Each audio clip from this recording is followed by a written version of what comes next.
Hello everyone, Namaste. Once again, I'm back. It's 12 a.m. at night, and I'm here with the shorter version of First World War. I've got a longer version.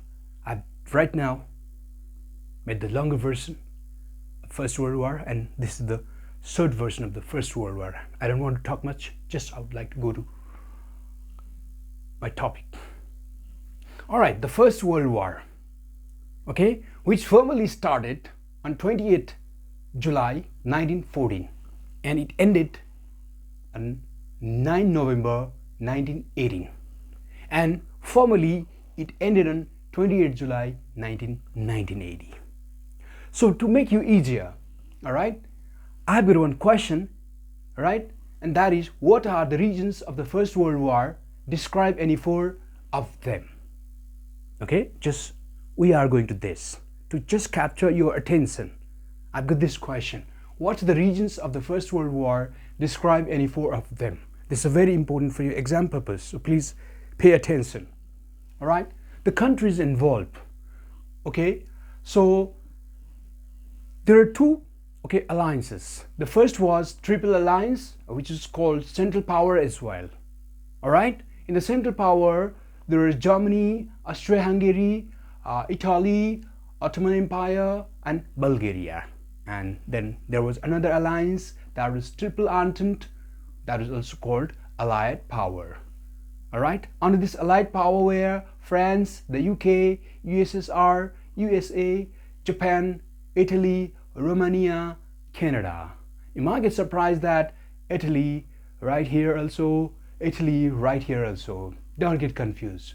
Though Italy was the member of Triple Alliance or Central Power, all right, but during the course of war, it joined Triple Entente, or it changed its faction, it changed its group and joined Triple Entente. All right, this is what happens in our lives as well. Sometimes, our own friends, they join the enemy's team. That's what happens. All right, and that's what happens, like in the politics of Nepal, like Maowadi kaile MLA सँग मिल्छ, kaile Congress सँग मिल्छ, that's what goes on, guys. All right, so now I'm going to talk about the background. All right, so there are a few backgrounds of the First World War. The First World War did not happen at once, or it did not happen overnight. Okay, there are the backgrounds. The first one was the unification of Germany in 1871, and Otto von Bismarck was the person who unified Germany. Germany was divided into small princely states, like Nepal was divided into small states, and it was unified by the King Prithvi Shah, and Bismarck was the person who unified Germany. And during the unification of Germany, Bismarck annexed Alsace and Lorraine of France into its own territory, and which caused enmity between France and Germany. So though Germany was a very powerful country, but once it captured the land of France, it has fear, psychological fear. So it formed an alliance which is called Triple Alliance in 1982. It made the alliance with the Austria-Hungary and Italy, so that it could attack other countries or protect its own territory if other countries attacked, especially the France. Sorry, not the France, just France. All right. So, and next was Triple Entente. Yes, and it was not only Germany who made the alliance, and France was also afraid of Germany, and it wanted its Alsace and Lorraine back. And after the death of Bismarck, France also built up some kind of confidence, and it made alliance with the USSR, and similarly with the Britain. All right, and it made the alliance with the France and the USSR in 1894. All right, and Japan and Britain, they had also alliance in O2. And another cause, okay, of this First World War was the Berlin Conference. Okay, Berlin Conference was a conference in which, okay, Bosnia-Herzegovina was allowed, to be ruled by or to be governed by Austria-Hungary. Okay, that was, okay, this Berlin Conference was held in 1878 in, okay, Germany, but Austria-Hungary annexed it in 1908. Bosnia-Herzegovina, okay, Bosnia-Herzegovina, they were, okay, supposed to be ruled by Austria-Hungary, but not to be annexed. But, okay, Austria-Hungary annexed Bosnia and Herzegovina in 1908. This was also one, okay, region of the First World War. Similarly, all right, Serbian, like Black Hand Society, okay, members were not happy with this annexion. All right, so the Serbians living in Bosnia-Herzegovina, people of Serbian race, made okay, underground group Black Hand Society, and they wanted to free Bosnia-Herzegovina from the cruelty of or suppressive rule of Austria and Hungary. Okay, that's also responsible. And major leaders of the First World War were from Allied power Tsar Nicholas II of USSR, similarly King George V of Britain, then similarly Victor Emmanuel II of Italy, and similarly Raymond Poincaré of France, and from the Central Power were Kaiser Wilhelm II of Germany, Frank Joseph of Austria-Hungary, and Enver Pasha of Ottoman Empire. All right. Now let's talk about the immediate cause. All right, you understand that sometimes in the class, okay, there is a fight between two groups. Okay, there are lots of backgrounds, regions, but okay, there is an immediate region also. All right, so what is the immediate region of the First World War? The immediate region or the immediate cause of the First World War was the murder of Crown Prince of Austria-Hungary, Archduke Franz Ferdinand, and his wife Sophie Chotek by Gavrilo Princip. As we know that when we came over here, okay, this Bosnia-Herzegovina was under Austria. It was just to be ruled by Austria-Hungary, but Austria-Hungary, okay, annexed it its own territory, because of which, okay, Bosnia people living in Bosnia-Herzegovina who were of Serbian, this Serbian race, were not happy with it, and they wanted to have, okay, independent, okay, country, or they wanted to get annexed with Serbia. So because of that reason, okay, Serbian people or people of Serbian race in Bosnia-Herzegovina, they established one underground group, Black Hand Society, and one of the member of its, okay, this Gavrilo Princip, he murdered the Prince of Austria-Hungary, Archduke Franz Ferdinand, and his wife Sophie Chotek, who were, okay, in Sarajevo, the then capital city of Bosnia-Herzegovina, for traveling.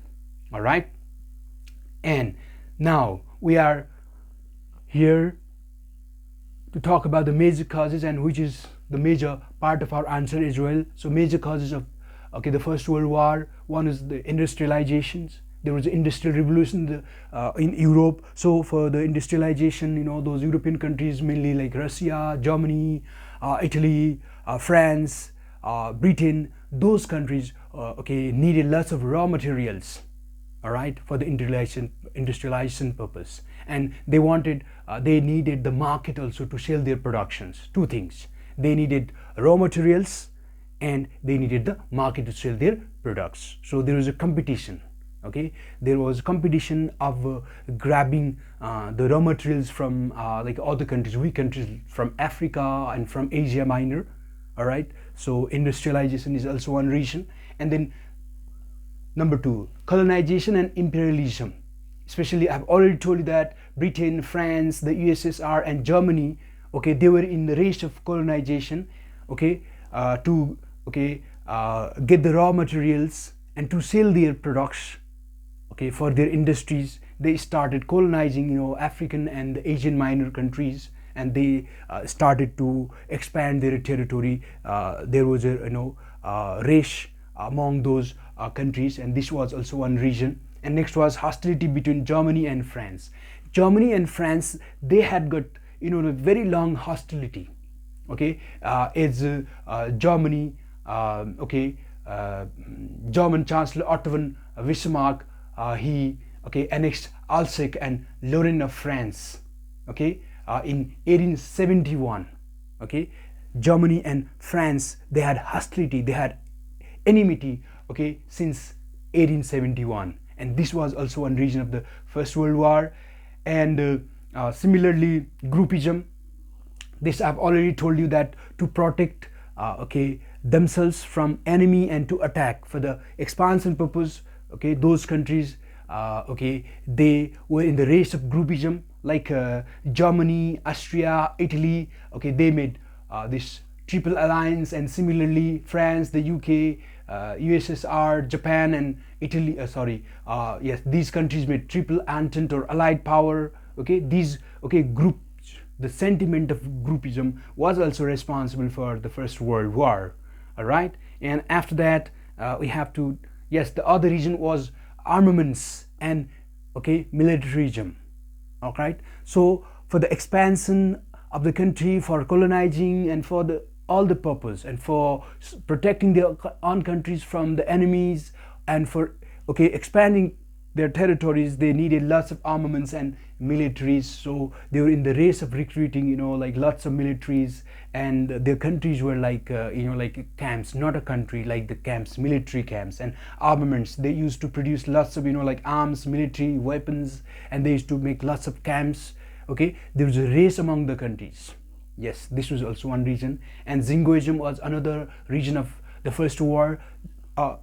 Jingoism means ultranationalistic belief, the belief that my country is the greatest, my country is superior, and other countries are inferior. This sort of feeling, right or wrong, it doesn't matter, my country is the greatest one. This sort of feeling, is called Jingoism. And this Jingoism, especially Jingoism, is spread by Kaiser Wilhelm in Germany. That was also responsible for the First World War.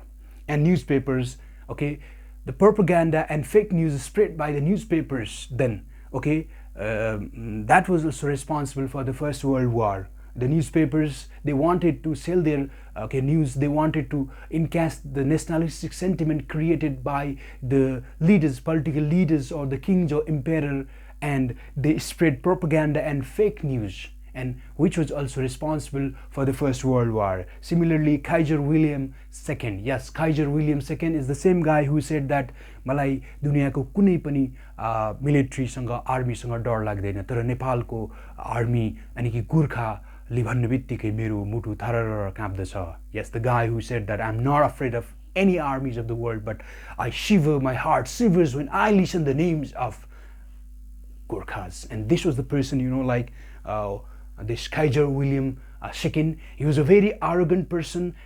He had this kind of Jingoistic feeling. He promoted Jingoism in Germany, and he had this belief that either Germany has to be the world power, otherwise it will have to have the downfall. This sort of extremism, extreme belief he had, that was also responsible for that. And similarly, Balkan crisis, that was also responsible, as we have already talked about. Ottoman Empire and Balkan crisis, they are quite connected. Balkan, like Bulgaria, Serbia, Greece, Montenegro, all these countries, Balkan countries, were annexed by Ottoman Empire, which was very powerful. Current day Turkey, before 18th century, that was very powerful. All right, but once after the 18th century, it started becoming very poor. That's why it was also called the sick man of Europe. It was actually name given by Russia.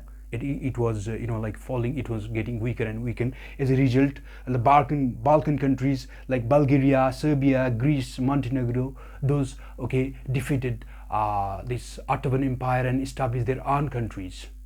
And after getting the freedom, they had the problem in distributing the territory. Yes. About Macedonia. Bulgaria was not satisfied with the Macedonia, as Macedonia was divided between Serbia and Greece. So Bulgaria attacked Serbia, and actually this was called the Second Balkan War, and which was also responsible for the First World War. And next was Bosnia-Herzegovina. The issue of Bosnia-Herzegovina, I have already told you that the Berlin Conference that was held in Germany in 1878 had given authority to Austria-Hungary to rule and to occupy Bosnia-Herzegovina, but Austria-Hungary annexed Bosnia and Herzegovina in 1908, and people who were living in people who were living in Bosnia-Herzegovina were of Serbian race, and who didn't like the government, the rule of Bosnia-Herzegovina. They wanted a separate independent country, or they wanted to get annexed with Serbia, where majority of people were Serbians, but they were suppressed, and for that purpose, for getting independence, they had created one underground group, Black Hand Society, or Unity of Death. And one of the member of this group was Gabrielo Princip, who murdered the crown prince of Austria-Hungary, Franz Ferdinand, and his wife Sophie Chotek. And this was the main cause, or the ignition, of the First World War. After the murder of Franz Ferdinand and Sophie Chotek, the king Joseph of Austria-Hungary, it attacked Serbia, and after Austria-Hungary attacked Serbia with the help of Germany, Russia came to help Serbia, and then France helped Russia, and then Germany attacked France, and then Britain attacked Germany, and then Italy attacked Austria-Hungary, then Japan attacked Germany, and after that lots of other countries also declared war against other countries, and this is how the First World War you can say started. All right, thank you so much, my dear students. I would like to end this, and I would just like to say, please subscribe my channel, and if you subscribe my channel, and if I have got more numbers of subscribers, I get really inspired and motivated to create some more other videos. Actually, if I have got more subscribers, and if you guys help me for subscribing this channel, I'll be making some other videos on other subjects, and I'll be making videos on all the issues. I'll be making the video on the First World War, its consequences, Second World War, and I'll be making videos on like other topics of social science, social studies, and I'll be making videos on English. I'll be making videos on environment science, and I will be making video on science also, but I need subscribers, so please subscribe my channels. But if I don't get subscribers, I get very much discouraged. So please subscribe this. As you know, I'm working very hard. It's already, I think, 12:30 a.m. at night. It's very cold outside. Despite it, I'm here to help you. So please subscribe. And from one of my students, I expect 10 subscribers. So please subscribe my channel from the mobile or the laptop of your family members also. Just subscribe and just convince them. Maybe your parents your like relatives, they may not accept your proposal of subscribing my channel. That's because these days, you know, like family members or dad and moms, you know, and they have got this feeling that they have got this perception that YouTubes are not good for the students. But actually, in my opinion, okay, YouTubes can be good, but we have to use them properly. And my mission is to spread the knowledge through YouTubes. Yes, YouTube can be very useful for spreading knowledge. And nowadays, you know, like young generations, young people like you know, want to learn something from YouTube, and you don't like to read the books. I know that, you know, textbooks are not meant for you. Yes, for you, for us, you know, like textbooks were okay. You know, I still love to read textbooks. For like young generations like you love to learn from, you know, like watching something else. So YouTube's a great platform for that purpose. So convince your parents that this channel, Meru Khagendra sir, you know, like produces or you know, like publishes very good content. They are very good for C students, they are very good for me. So please convince them and subscribe them, and then if I have got a more numbers of subscribers, that will give me good encouragement to prepare some videos, and I'll be making some more videos. And thank you so much, everyone. Right, work hard for your examination, and always my love is there for you guys. Thank you so much. Bye bye.